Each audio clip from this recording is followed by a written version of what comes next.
Hi, how are you? I am doing a astrological romance reading, okay? And I am doing Scorpio. And we all know that Scorpio is very deep, very intense emotional. And they are very charming, very secretive, because deep waters run deep. And we are working with the fifth house, which is your romance, your fun, your creativity, all of that. Okay, so Scorpio. Now I am using this lovely deck, which is the Lover's Oracle. So we'll pick a card here and see where we are. Yeah. Not the easiest deck to shuffle, I have to admit, but whenever. Okay, so we have time. You're trying to hope too hard, give it time. Okay, so trying too hard, give it time. And the Romance Angels by Doreen Virtue. As I'm sure most people know this deck by now. Okay, so codependency. Addictions are affecting your romantic life. Now, addictions could be addicted to, it's not necessarily addicted to drink or drugs or anything like that. It could be addicted to bad behaviours or thinking bad thoughts about yourself, that kind of thing, and just bad habits. Not being willing to give up on those bad habits, and maybe not even being 100% sure that you actually have these bad traits that you engage in a romantic relationship, as in handing over your power or being too dependent on the other person. Trying too hard. Do you know, a lot of times when you try really hard, you come across as being desperate, and nobody wants that kind of energy. Do you know what I mean?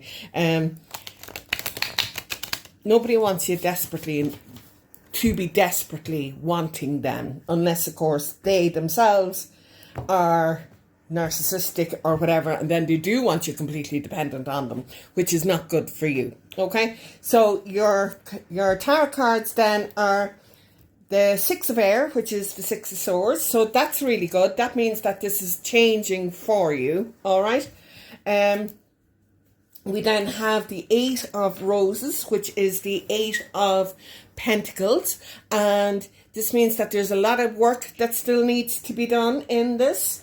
The Princess of Wings could be somebody just coming in, just giving you this message. Do you know that, you don't need to be dependent on somebody. You don't have to hand over your power like that.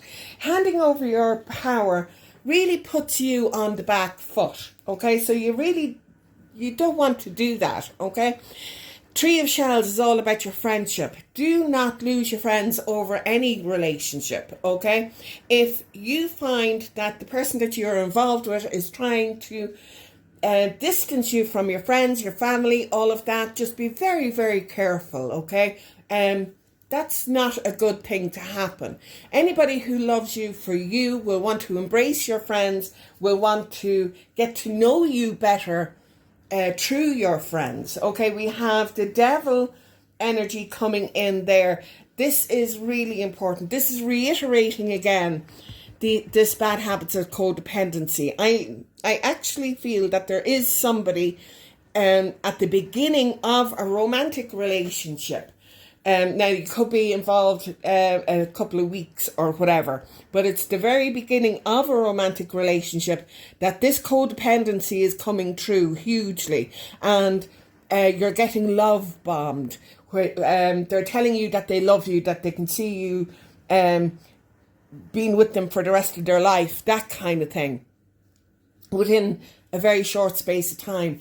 You have to be super careful of people like that, because they control and manipulate you through this, okay? They get you to fall in love with them really, really quickly, and before you know it, your heart is theirs, and then they start gaslighting you, they start manipulating you, and it's very difficult to get away from somebody like that. Now, the only way they will leave you is if they find somebody new, but they will still try to get you to stay with them, you know, and because it's all about control. It's not about love, it's about control. Okay, so you need to be really, really careful of that. We then have the Four of Cups, reevaluation. Now, that's really saying a lot there, okay? Reevaluate your relationship, reevaluate where you are going, and how you're actually feeling. If this person is love bombing you, be super, super careful, okay? Bottom of the deck is the Fool card. This is a brand new beginning coming in, okay? You need to take a step back, look at your relationship, look at what is actually going on, and see if you are being distanced from your friends. They don't like your friends. They don't want you hanging out with your friends, that kind of thing. And see what else is happening. Are they manipulating you? What are they actually doing to get you to be by yourself so you don't have a support system? Okay, and new beginnings, okay, because when you see this, when you become aware of it, they will start gaslighting you. They'll start telling you that you're crazy. They'll even probably tell your family or whatever that you're acting strange, that you are seeing things that aren't there, that kind of thing, do you know? And that's all part of the manipulation. Okay, so get yourself your friends here, and make sure that you always have that support system there. Okay. Okay, not the most joyous of relationship readings, but definitely somebody needed to hear it. And if this resonates with you, great. Okay, do take that time out and look and see what is going on. And if it doesn't resonate with you, don't worry. Okay, because this is just a general reading anyway, and it's not specific to anybody. And the only way to get a specific reading for yourself, your situation, is to get your own reading done. Okay? Not necessarily by me, but by any reader, do you know? But if you want to know what your Pacific cards say, then you do need to get your cards read. Okay? Okay. Bye, guys.